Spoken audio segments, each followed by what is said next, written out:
Pakistani grenade से हुए थे बुरी तरह घायल,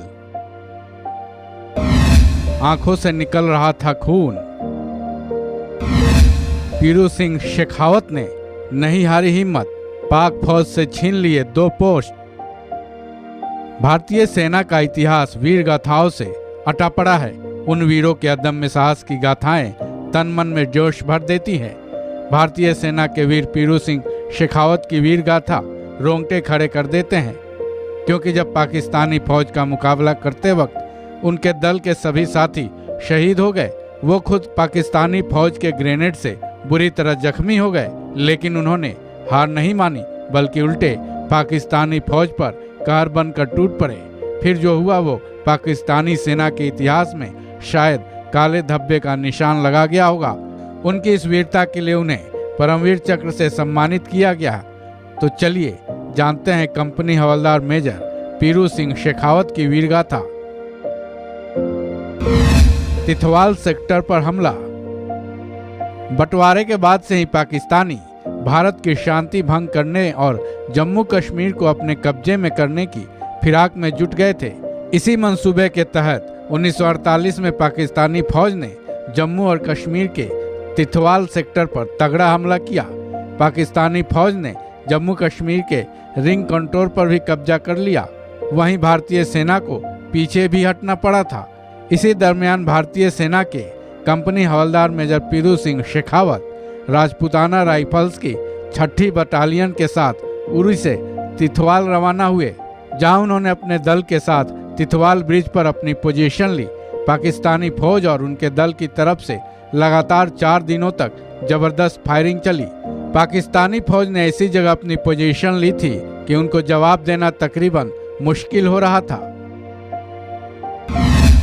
पाक फौज को ऊंचे स्थान का मिल रहा था लाभ।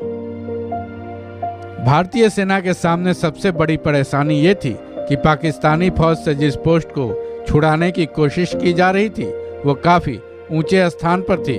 ऐसे में न तो भारतीय सेना की गोलियां उन तक पहुंच पा रही थी, न ही उन तक बढ़ा जा सकता था। फिर भी राजपूताना राइफल्स की 2 कंपनियां दोनों पोस्ट पर कब्जा करने के लिए आगे बढ़ी। इन्हीं 2 कंपनियों में से एक में पीरू सिंह शेखावत शामिल थे। उनके दल ने आधी रात के बाद पाकिस्तानियों पर हमला किया। वो वक्त पीरू सिंह के दल के लिए काफी मुश्किल भरा था, क्योंकि जिस रास्ते पर वो लोग आगे बढ़ रहे थे वो महज 1 मीटर चौड़ा था। साथ ही उस रास्ते की दूसरी तरफ खाई थी। इतना ही नहीं, ऊंचाई पर बैठी पाकिस्तानी फौज लगातार उन पर फायरिंग और ग्रेनेड तक से हमले कर रहे थे। उनकी कंपनी दुश्मनों का जवाब नहीं दे पा रही थी। 51 जवान शहीद, अकेले भिड़ गया वीर। ऊंचाई पर बैठे पाकिस्तानी फौजी पीरू सिंह के दल पर ताबड़तोड़ गोलियां बरसा रहे थे। पाकिस्तानी फौज मीडियम मशीन के जरिए हमला कर रहा था, जिसके चलते भारतीय सेना के 51 फौजी या तो शहीद हो गए या फिर घायल। लेकिन कंपनी हवलदार मेजर पीरू सिंह शेखावत ने हार नहीं मानी। जहां से सबसे जोरदार हमला हो रहा था, वीरता दिखाते हुए उन्होंने सबसे पहले उसी पोस्ट पर हमला किया। उस मशीन गन को अपने कब्जे में किया। इस दौरान उन पर खूब गोलियां बरसाई गई। कई बार ग्रेनेड से हमले किए गए, लेकिन ग्रेनेड्स के हमले और गोलियों के छर्रे से वो बुरी तरह जख्मी भी हो गए, लेकिन उन्होंने अपनी हिम्मत बनाए रखी। शहादत से पहले 2 पाकिस्तानी पोस्ट पर अकेले किया कब्जा। बुरी तरह से जख्मी हो जाने के बाद उन्होंने राजा रामचंद्र की जय का नारा लगाया, पोस्ट की तरफ दौड़ पड़े और अपनी खंजर और स्टेन गन से ऐसा हमला किया कि पाकिस्तानी फौज के होश उड़ गए।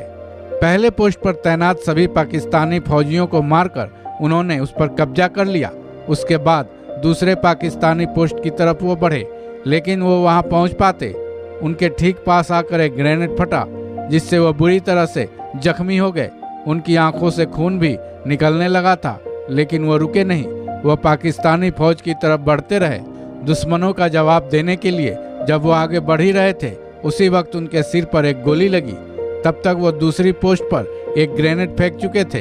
कहा जाता है कि उस वक्त एक गजब का संयोग हुआ था। पाकिस्तानी फौज की गोली और उनके हाथ से निकले ग्रेनेड ने एक ही वक्त अपना अपना काम किया। जैसे उनके सिर में गोली लगी, वैसे ही ग्रेनेड का धमाका भी हुआ था, जिससे पाकिस्तानी फौज नेस्तानाबूद हो गई।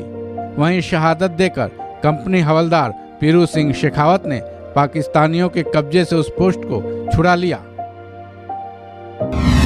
पीरू सिंह शेखावत हुए परमवीर चक्र से सम्मानित।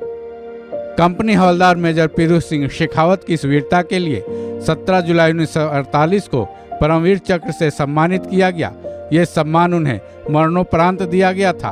भारतीय सेना में उनकी भर्ती की कहानी भी दिलचस्प थी। राजस्थान के झुंझुनू के रामपुरा बेरी के इस सपूत का जन्म 1948 में एक राजपूत परिवार में हुआ था। अपने 4 भाई बहनों में वो सबसे छोटे थे। कहा जाता है कि टीचर की डांट पड़ने के बाद वो कभी स्कूल नहीं गए।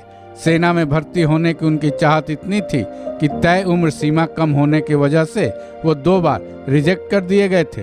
वहीं जब वो सेना में भर्ती हुए थे तब उनकी उम्र महज 18 साल की थी। सबसे पहले वो पंजाब रेजिमेंट का हिस्सा बने। सेना में रहते हुए उन्होंने army class certificate of education pass की। फिर वो लांस नायक बने, उसके बाद हवलदार बने। फिर 1945 में भारतीय सेना के कंपनी हवलदार मेजर बने। 1948 में वो शहीद तो हो गए,